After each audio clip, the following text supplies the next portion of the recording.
খবর শুনছেন বর্তমান সংবাদ চ্যানেল থেকে। আজ জানাবো পশ্চিমবঙ্গ দেশ এবং বিশ্বের বাছাই করা গুরুত্বপূর্ণ ৪৫টি তাজা সংবাদ। শুরুতেই জানিয়ে দেব সংবাদ শিরোনাম।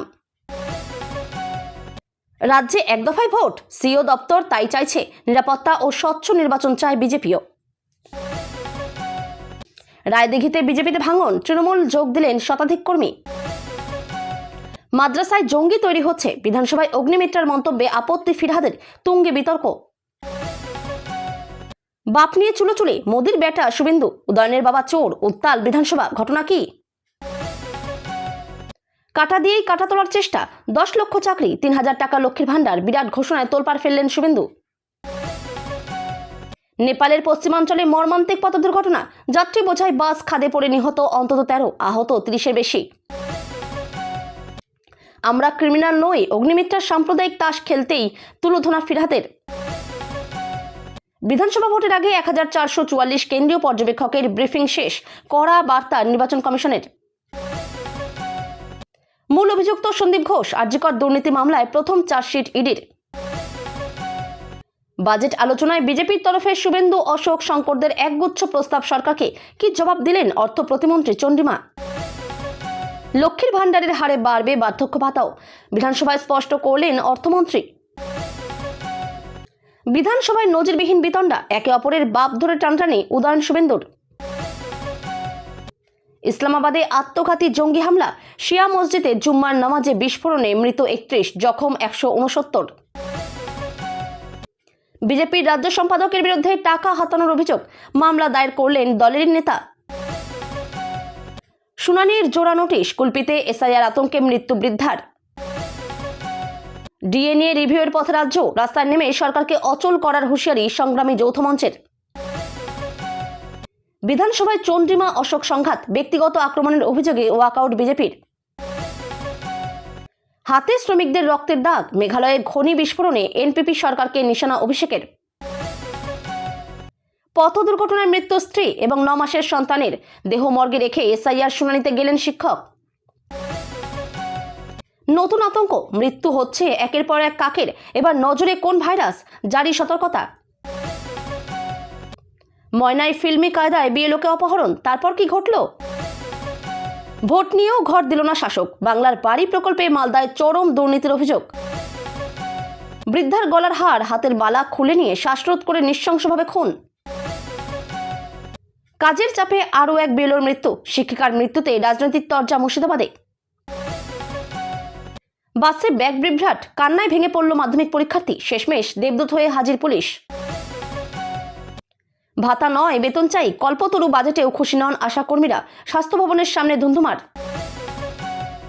সংসদে মোদির বদলে মমতার নাম, অন্তরাত্মার ডাক মুখ থেকে বেরিয়ে গেছে, সুকান্তকে কটাক্ষ কুণালের। উত্তাল বাংলাদেশ, ভোটের ঠিক আগে ইউনুসের বাসভবনের সামনে আছড়ে পড়ল প্রতিবাদের সুনামি। আজন্ম সিপিএম করেন, বাংলার বাড়ি পেয়ে মমতাকে ধন্যবাদ হুগলির সেই বাম নেতার। মাদ্রাসায় যা বরাদ্দ করা হয়েছে তাতে প্রশ্ন উঠবেই, অগ্নিমিত্রার সমর্থনে হিসেব দিলেন শুভেন্দু। 77 থেকে 177 নিয়ে বুক ফুলিয়ে বিধানসভায় ঢুকব শুভেন্দু। রক্তাক্ত ঢাকা, বিক্ষোভে 23 জন আহত, গুলি চালানোর কথা অস্বীকার সরকারের। লক্ষ্মীর ভান্ডারের দীর্ঘমেয়াদী নিশ্চয়তা নাকি সদ্য ঘোষিত যুবসাথী, কোন দিকে ঝুঁকবে বাংলার মেয়েরা? শিক্ষিত বেকারদের হাতে দিন প্রতি 50 টাকা, বাজেটে ঘোষণা মমতার। পাহাড় প্রেমীদের জন্য সুখবর, কলকাতায় শুরু হচ্ছে মাউন্টেন ফিল্ম ফেস্টিভ্যাল, না দেখলে মিস। নজরে বিধানসভা নির্বাচন, ঘরে ঘরে বাজেট পৌঁছে দিতে সব জেলায় সাংবাদিক বৈঠক তৃণমূলের। বিজেপি নেতা সৌমিত্র খা ও তার ঘনিষ্ঠদের বিরুদ্ধে অবৈধ বালি পাচারের অভিযোগ তৃণমূলের। আরজিকর দুর্নীতি মামলায় বিজেপি নেতা আক্তার আলীর বিরুদ্ধে গ্রেপ্তারি পরোয়ানা জারি। সরকারি অনুষ্ঠানে না এলে মিলবে না টাকা, লাডলি বোনদের হুঁশিয়ারি দিয়ে বিতর্কে বিজেপি মন্ত্রী। মোদি বিরোধিতায় একজোট, কংগ্রেসের ডাকা বিজেপি বিরোধী বৈঠকে হাজির তৃণমূলের শতাব্দী। বাঁকুড়ায় শক্ত ঘাঁটিতে বিজেপিতে ভাঙন, ভোটের আগে শক্তি বাড়ালো তৃণমূল। লক্ষ্মীর ভান্ডার চাই না বলে তৃণমূল ছেড়ে মিমে দলে দলে যোগ সংখ্যালঘু মহিলাদের। এতক্ষণ শুনছিলেন সংবাদ শিরোনাম, এখন আসছে বিস্তারিত খবরে। বিস্তারিত খবর শোনানোর পূর্বেই আপনাদের কাছে করব একটি ছোট্ট অনুরোধ। বর্তমান সংবাদ চ্যানেলের খবর প্রত্যেকদিন শোনার জন্য চ্যানেলটি এক্ষুনি সাবস্ক্রাইব করে নিন। নিরাপত্তা ও স্বচ্ছ ভোটের দাবিকে সামনে রেখেই আসন্ন বিধানসভা নির্বাচনে এক দফায় ভোট করানোর পক্ষে বিরোধী দলনেতা শুভেন্দু অধিকারী সাম্প্রতিক নির্বাচনী অভিজ্ঞতার দিকে ইঙ্গিত করে তিনি বলেন, আমরা চাই না 2021 বা 2024 সালের মতো নির্বাচন হোক। ক্যামেরা বন্ধ করে ভোট হবে, ভূতরা ভোট দেবে, এসব চলতে পারে না। তার বক্তব্যে বারবার উঠে এসেছে নির্বাচনী হিংসা ও বুথ দখলের অভিযোগ। শুভেন্দুর কটাক্ষ, সকালে কোচবিহারে গিয়ে পরের দিন মালদহে মারধর, তারপর মুর্শিদাবাদ ঘুরে শেষে ভবানীপুরে ঝেড়ে দিয়ে চলে যাওয়া, এই ব্যবস্থার অবসান চাই। বিরোধী দলনেতার এই মন্তব্যের মধ্যেই ভোটের দফা সংখ্যা নিয়ে নতুন করে আলোচনা শুরু হয়েছে রাজ্য রাজনীতিতে। জানা যাচ্ছে, আসন্ন বিধানসভা নির্বাচনে এক দফায় ভোট করানোর পক্ষেই মত রাজ্যের মুখ্য নির্বাচনী আধিকারিক মনোজ কুমার আগরওয়ালের দপ্তরের। যদিও চূড়ান্ত সিদ্ধান্ত নেবে নির্বাচন কমিশনই, তবুও সিও দপ্তর সূত্রে খবর, তাদের তরফে এক দফায় ভোটের প্রস্তাবই দেওয়া হবে। উল্লেখযোগ্য, অতিমারির আবহে 2021 সালে পশ্চিমবঙ্গে 8 দফায় বিধানসভা নির্বাচন হয়েছিল। সেই দীর্ঘ ভোট পর্ব নিয়ে তখন তীব্র সমালোচনার মুখে পড়েছিল নির্বাচন কমিশন। তৃণমূল নেত্রী মমতা বন্দ্যোপাধ্যায় প্রশ্ন তুলেছিলেন, 39 আসনের তামিলনাড়ুতে যদি এক দফায় ভোট সম্ভব হয়, তাহলে পশ্চিমবঙ্গে 8 দফার প্রয়োজন কেন? সেই সময় নির্বাচন কমিশনের পাশাপাশি কেন্দ্রের মোদী সরকার ও বিজেপিকেও নিশানা করেছিলেন তিনি। পরিসংখ্যান বলছে, পশ্চিমবঙ্গে দফায় দফায় ভোটের ইতিহাস নতুন নয়। ইউপিএ জমানায় 2011 সালে 6 দফায় ভোট হয়েছিল রাজ্যে, যে নির্বাচনে বামেদের হারিয়ে ক্ষমতায় আসে তৃণমূল কংগ্রেস জোট। তারপরে 2016 সালে মোদী সরকারের আমলে 7 দফায় ভোট হয়, আবার 2021 সালে দফা বেড়ে দাঁড়ায় 8-এ। এবার পরিস্থিতি ভিন্ন হতে পারে বলেই ইঙ্গিত মিলছে। প্রসঙ্গত, সম্প্রতি পশ্চিমবঙ্গের পড়শি রাজ্য বিহারে এক দফায় বিধানসভা ভোট করিয়েছে নির্বাচন কমিশন। বাংলায় বিধানসভা নির্বাচন শুরু হতে আর মাত্র কয়েক সপ্তাহ। ভোটের নির্ঘণ্ট ঘোষণার দিন যত এগিয়ে আসছে, ততই জেলা জুড়ে বিজেপিতে ভাঙন আরও স্পষ্ট হয়ে উঠছে। তারই নতুন উদাহরণ মিলল দক্ষিণ 24 পরগনার রায়দিঘি বিধানসভা এলাকায়। বৃহস্পতিবার প্রায় শতাধিক বিজেপি কর্মী যোগ দিলেন তৃণমূল কংগ্রেসে। তৃণমূল কংগ্রেসে যোগ দিয়ে তারা জানিয়েছেন, মুখ্যমন্ত্রী মমতা বন্দ্যোপাধ্যায়ের উন্নয়নমূলক কর্মকাণ্ড ও সাম্প্রতিক ঘোষণাগুলিতে অনুপ্রাণিত হয়েই তারা বিজেপি ছেড়ে তৃণমূলে যোগ দিয়েছেন। মথুরাপুর 1 নম্বর ব্লক তৃণমূল কংগ্রেস সভাপতি মানবেন্দ্র হালদারের উদ্যোগে আনুষ্ঠানিকভাবে তাদের হাতে দলীয় পতাকা তুলে দেওয়া হয়। বৃহস্পতিবার রাজ্য বাজেটে মুখ্যমন্ত্রী মমতা বন্দ্যোপাধ্যায়ের নির্দেশে অর্থমন্ত্রী চন্দ্রিমা ভট্টাচার্য লক্ষ্মীর ভান্ডার প্রকল্পে আরও সহায়তা বৃদ্ধির কথা ঘোষণা করেন। লক্ষ্মীর ভান্ডারে 1000 টাকার বদলে 1500 টাকা এবং 1200 টাকার বদলে 1700 টাকা দেওয়ার কথা ঘোষণা করা হয়। পাশাপাশি 21 থেকে 40 বছর বয়সী বেকার যুবক যুবতীদের জন্য মাসে 1500 টাকা ভাতা দেওয়ার কথাও জানান মুখ্যমন্ত্রী। এছাড়াও আশা কর্মী, অঙ্গনারী কর্মী, প্যারা টিচার ও সিভিক ভলেন্টিয়ারদের ভাতা 1000 টাকা করে বাড়ানোর ঘোষণা করা হয়। এই সমস্ত উন্নয়নমূলক ঘোষণার প্রভাবেই রায়দিঘির ময়রার মহলের পূর্ব এলাকার প্রায় শতাধিক বিজেপি কর্মী তৃণমূল কংগ্রেসে যোগদান করেছেন বলে দলীয় সূত্রে জানা গিয়েছে। রাজনৈতিক মহলের মতে এই যোগদান শাসক দল তৃণমূল কংগ্রেসকে আরও শক্তিশালী করবে এবং আসন্ন 2026 বিধানসভা নির্বাচনের আগে রায়দিঘি এলাকায় তৃণমূলের সংগঠন আরও মজবুত হবে বলে মনে করছেন জেলার রাজনীতিকরা। বৃহস্পতিবার পেশ হয়েছে অন্তর্বর্তী বাজেট। আর শুক্রবার অন্তর্বর্তী বাজেট নিয়ে আলোচনা চলাকালীন বিধানসভায় তুমুল বাকযুদ্ধ। মাদ্রাসায় জঙ্গি তৈরি হচ্ছে, আসানসোল দক্ষিণের বিজেপি বিধায়ক অগ্নিমিত্রা পালের এই মন্তব্যে তার সঙ্গে তর্কাতর্কিতে জড়িয়ে পড়লেন রাজ্যের পুর ও নগর উন্নয়ন মন্ত্রী কলকাতার মেয়র ফিরহাদ হাকিম। অগ্নিমিত্রার মন্তব্য, মাদ্রাসায় জঙ্গি তৈরি হচ্ছে। এর প্রতিবাদ করে ফিরহাদ হাকিম বলে ওঠেন, আব্দুল কালাম ক্রিমিনাল, ছি। বক্তব্য অবিলম্বে প্রত্যাহার করুন। এই উত্তপ্ত বাদানুবাদ বিধানসভার কার্যবিবরণী থেকে বাদ দিয়েছেন স্পিকার বিমান বন্দ্যোপাধ্যায়।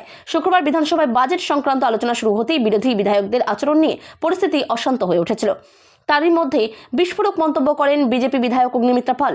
তার দাবি, মাদ্রাসায় জঙ্গি তৈরি হয়, কেন সেখান থেকে একজন ইঞ্জিনিয়ার পাশ করে বেরোতে পারেন না? অগ্নিমিত্রা অভিযোগ তোলেন, রাজ্য সরকার এদের আর্থিকভাবে মদত দিচ্ছে। এসব শোনার পর তীব্র প্রতিবাদ করেন ফিরহাদ হাকিম। তিনি পাল্টা বলেন, সংখ্যালঘুদের আপনারা ঘৃণা করেন। সংখ্যালঘু মানেই অপরাধী নয়। স্বাধীনতা যুদ্ধে কত মুসলমান প্রাণ দিয়েছেন। ভারতের স্বাধীনতার ইতিহাস পড়ুন, জানুন। আপনার বক্তব্য উইথড্র করুন। আব্দুল কালাম ক্রিমিনাল, ছি। অগ্নিমিত্রা পরে সাংবাদিকদের মুখোমুখি হয়ে বলেন, আমার বক্তব্য রেকর্ড আছে। আমি বলেছি, রাজ্য সরকার সংখ্যালঘুদের জন্য মাদ্রাসা শিক্ষা উন্নয়নে কত অর্থ দিয়েছে, অথচ এখনও কোনো মাদ্রাসা থেকে ডাক্তার, ইঞ্জিনিয়ার, IAS বেরোলো না কেন? আপনারা এদের ভোট ব্যাংক হিসেবে ব্যবহার করেন। আসলে এই মাদ্রাসায় অপরাধী তৈরি করেন। তাতে আপনার এত গায়ে লাগলো কেন? আপনারা বলেন বিজেপি মুসলমান বিরোধী, তা একেবারেই নয়। আমি শিক্ষার কথা বলছি। দেখান তো কবে কোন মাদ্রাসা থেকে ডাক্তার, ইঞ্জিনিয়ার তৈরি হয়েছে? বাজেট অধিবেশন চলাকালীনই বিধানসভায় চরম উত্তেজনা। তৃণমূল মন্ত্রী উদয়ন গুহ এবং বিরোধী দলনেতা শুভেন্দু অধিকারীর মধ্যে বাকযুদ্ধ চরমে উঠে যায়। সেখানে দুজনেই দুজনের বাবাকে টেনে আক্রমণে নামেন। আজ বাজেট বিতর্কের সময় বিজেপি বিধায়ক অশোক লাহিড়ী ওড়িশার উন্নয়নের উদাহরণ দিচ্ছিলেন। তার সেই বক্তব্যের মাঝেই উদয়ন গুহ মন্তব্য করেন যে ওড়িশায় বাঙালিদের উপর যে অত্যাচার হয় তার প্রসঙ্গ তুলতে, তাতেই বিজেপি বিধায়কদের বেঞ্চ থেকে শুরু হয় প্রবল হইচই। সেই সময় শুভেন্দু অধিকারী উদয়ন গুহকে উদ্দেশ্য করে বলেন যে আপনি তো নিজের বাবাকেই চোর বলেছেন। এই মন্তব্যে তীব্র প্রতিবাদ জানান তৃণমূল বিধায়করা। পরিস্থিতি সামাল দেওয়ার জন্য স্পিকার বিমান বন্দ্যোপাধ্যায় দুই পক্ষকে শান্ত হওয়ার জন্য নির্দেশ দেন। এরপর স্পিকারের অনুমতি নিয়ে উদয়ন গুহ জানান যে আমার বাবা কমল গুহ দীর্ঘদিন বিধায়ক এবং মন্ত্রী ছিলেন। তার রাজনৈতিক কাজ নিয়ে অনেক সমালোচনা করলেও কখনো তাকে চোর বলেনি। সেই সঙ্গে তিনি শুভেন্দু অধিকারীকে চ্যালেঞ্জ করেন যে এরকম কোনো তিনি যদি করে থাকেন তাহলে তার প্রমাণ দিতে। তারপরেই শুভেন্দুর বাবাকে ঘিরে উদয়নের আবার পাল্টা মন্তব্য ঘিরে উত্তেজনা ছড়িয়ে পড়ে। তিনি বলেন আপনি তো শিশিরবাবুর ছেলে হয়েও নিজেকে মোদির বেটা বলেন, আসলে আপনি কার ছেলে? দুই পক্ষের স্লোগান এবং হট্টগোলের কারণে অধিবেশন কার্যত অচল হয়ে পড়ে। শেষ পর্যন্ত স্পিকার স্পষ্ট জানিয়ে দেন যে এই সংক্রান্ত কোনো মন্তব্যই কার্য বিবরণীতে রাখা যাবে না। বাজেট অধিবেশনের মাঝেই বাবাকে কেন্দ্র করে এরকম রাজনৈতিক টানাপোড়েন বিধানসভায় দৃষ্টান্তহীন বলেই মনে করছেন রাজনৈতিক মহল। বাজেট অধিবেশন চলাকালীনই বিধানসভায় চরম উত্তেজনা। তৃণমূল মন্ত্রী উদয়ন গুহ এবং বিরোধী দলনেতা শুভেন্দু অধিকারীর মধ্যে বাকযুদ্ধ চরমে উঠে যায়। সেখানে দুজনেই দুজনের বাবাকে টেনে আক্রমণে নামেন। মুখ্যমন্ত্রী মমতা বন্দ্যোপাধ্যায়ের বিরুদ্ধে তীব্র আক্রমণ শানালো বিজেপি। রাজ্য বিধানসভায় পেশ হওয়া অন্তর্বর্তী বাজেটকে তোষণ রাজনীতির অতল গহ্বরে ডুবে যাওয়ার স্পষ্ট প্রমাণ বলে মন্তব্য করেছেন বিজেপির জাতীয় মুখপাত্র ও রাজ্যসভার সাংসদ সুধাংশু ত্রিবেদী। আরজিকর আর্থিক দুর্নীতি কাণ্ডে নয়া মোড়। প্রাক্তন ডেপুটি সুপার আক্তার আলীর বিরুদ্ধে গ্রেপ্তারি পরোয়ানা শুক্রবার বিজেপির তরফে দাবি করা হয়। 2026-27 অর্থবর্ষের জন্য প্রস্তাবিত বাজেটে সংখ্যালঘু বিষয়ক ও মাদ্রাসা শিক্ষা দপ্তরের জন্য বিপুল অর্থ বরাদ্দ করে রাজ্যের শিল্প, তথ্য প্রযুক্তি এবং বিজ্ঞান গবেষণার মতো গুরুত্বপূর্ণ ক্ষেত্রগুলিকে কার্যত অবহেলা করা হয়েছে।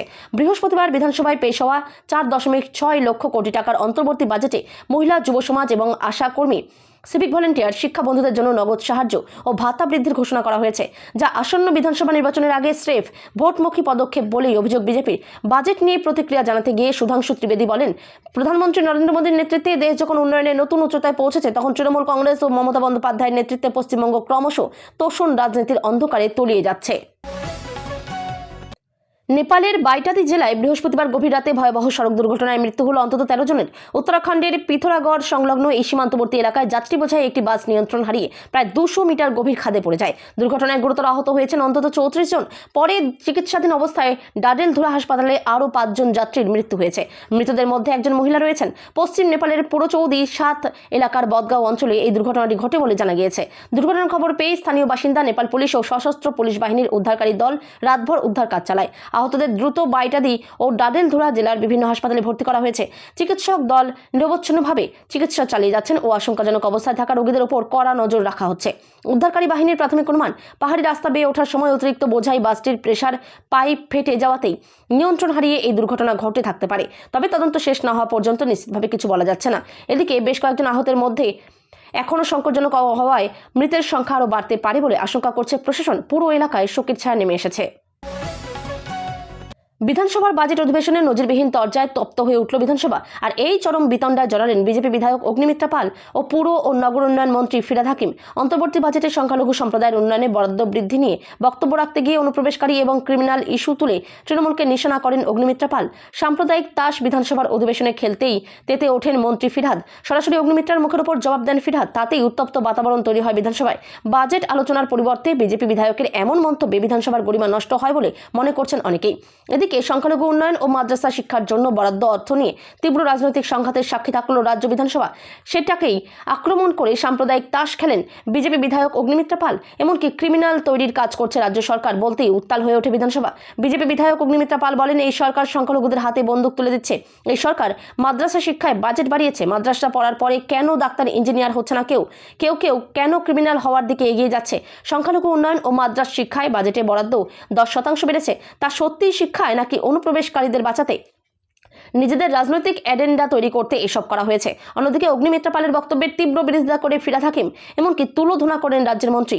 ফিরহাদ হাকিম পাল্টা জবাবে বলেন, সংখ্যালঘুরা ক্রিমিনাল নয়। স্বাধীনতা আন্দোলনে আমরা প্রাণ দিয়েছি, অথচ আপনারা আমাদের ঘৃণা করেন। আমরা ক্রিমিনাল নই। এপিজে আব্দুল কালাম কি ক্রিমিনাল ছিলেন? 5 রাজ্যের আসন্ন বিধানসভা নির্বাচনের আগে কেন্দ্রীয় পর্যবেক্ষক সংক্রান্ত গুরুত্বপূর্ণ কাজ সম্পন্ন করল নির্বাচন কমিশন। অসম, কেরল, পুদুচেরি, তামিলনাড়ু এবং পশ্চিমবঙ্গের বিধানসভা নির্বাচনের জন্য নিযুক্ত কেন্দ্রীয় পর্যবেক্ষকদের ব্রিফিং পর্ব শুক্রবার শেষ হয়েছে। ভারতের নির্বাচন কমিশনের উদ্যোগে এই ব্রিফিং আয়োজন করা হয়েছিল দিল্লির Indian international institute of democracy and election ম্যানেজমেন্টে। নির্বাচন কমিশন সূত্রে জানানো হয়েছে 5 ও 6 ফেব্রুয়ারি দুদিন ধরে 3টি পর্যায়ে এই ব্রিফিং বৈঠক অনুষ্ঠিত হয়। মোট 1444 জন আধিকারিক এই কর্মসূচিতে অংশ নেন। তাদের মধ্যে ছিলেন 714 জন জেনারেল অবজারভার, 233 জন পুলিশ অবজারভার এবং 497 জন ব্যয় সংক্রান্ত পর্যবেক্ষক। ভোট পরিচালনার বিভিন্ন গুরুত্বপূর্ণ দিক নিয়ে তাদের বিস্তারিতভাবে অবহিত করা হয়। ব্রিফিং চলাকালীন পর্যবেক্ষকদের নির্বাচনী তালিকা প্রস্তুত, ভোট গ্রহণের প্রক্রিয়া, নির্বাচন ব্যয়ের উপর নজরদারি, তথ্য প্রযুক্তি ও মিডিয়া সংক্রান্ত বিধিনিষেধ সহ একাধিক বিষয়ে প্রশিক্ষণ দেওয়া হয়। পাশাপাশি ইভিএম ব্যবহারের একটি সরাসরি প্রদর্শনীও দেখানো হয়, যাতে সরেজমিনে কাজ করার সময় কোনো বিভ্রান্তি না থাকে। ব্রিফিংয়ের শেষ দিনে পর্যবেক্ষকদের উদ্দেশ্যে বক্তব্য রাখেন মুখ্য নির্বাচন কমিশনার জ্ঞানেশ কুমার। তার সঙ্গে উপস্থিত ছিলেন নির্বাচন কমিশনার ডক্টর সুখবীর সিং সান্ধু এবং ডক্টর বিবেক যোশী। এই বৈঠকে পর্যবেক্ষকদের সঙ্গে একটি প্রশ্নোত্তর পর্ব অনুষ্ঠিত হয়, যেখানে বিভিন্ন বাস্তব সমস্যার উত্তর দেন কমিশনের শীর্ষ কর্তারা। আরজিকর মেডিকেল কলেজ ও হাসপাতালের আর্থিক দুর্নীতি মামলায় গুরুত্বপূর্ণ অগ্রগতি। দীর্ঘ তদন্তের পর প্রথম চার্জশিট পেশ করল কেন্দ্রীয় তদন্তকারী সংস্থা এনফোর্সমেন্ট ডিরেক্টরেট। শুক্রবার ইডির তরফে চার্জশিট জমা দেওয়া হয়েছে এবং তাতে মূল অভিযুক্ত হিসেবে উল্লেখ করা হয়েছে হাসপাতালের প্রাক্তন অধ্যক্ষ সন্দীপ ঘোষকে। তার পাশাপাশি অভিযুক্ত ব্যবসায়ী বিপ্লব সিংহ ও সুমন হাজরার নামও রয়েছে চার্জশিটে। এই মামলায় আগে সিবিআই সন্দীপ ঘোষকে গ্রেপ্তার করেছিল। বর্তমানে তিনি প্রেসিডেন্সি সংশোধনাগারে বিচার বিভাগীয় হেফাজতে রয়েছেন। সিবিআইয়ের করা দুর্নীতি মামলায় বিচার প্রক্রিয়া চলছেই। তার মধ্যেই আর্থিক তছরূপ সংক্রান্ত অভিযোগে ইডির চার্জশিট পেশ হওয়ায় মামলার গুরুত্ব আরও বেড়েছে। বিপ্লব সিংহ ও সুমন হাজরাকেও এই মামলাতেই সিবিআই গ্রেপ্তার করেছিল। তদন্তকারীদের দাবি, দুজনেই হাসপাতালের সঙ্গে যুক্ত ভেন্ডার হিসেবে কাজ করতেন। সিবিআই সূত্রে জানা গিয়েছে, বিপ্লব সিংহের সংস্থা মা তারা ট্রেডার্স আরজিকর হাসপাতালে চিকিৎসা সংক্রান্ত বিভিন্ন সরঞ্জাম সরবরাহ করত। অভিযোগ, নিয়ম মেনে টেন্ডার প্রক্রিয়ায় অংশ না নিয়েই একের পর এক বরাত পেত ওই সংস্থা। একই ধরনের অভিযোগ উঠেছিল সুমন হাজরার বিরুদ্ধেও। তদন্তকারীদের দাবি, এই বরাত প্রক্রিয়ায় বিপুল অঙ্কের আর্থিক অনিয়ম হয়েছে।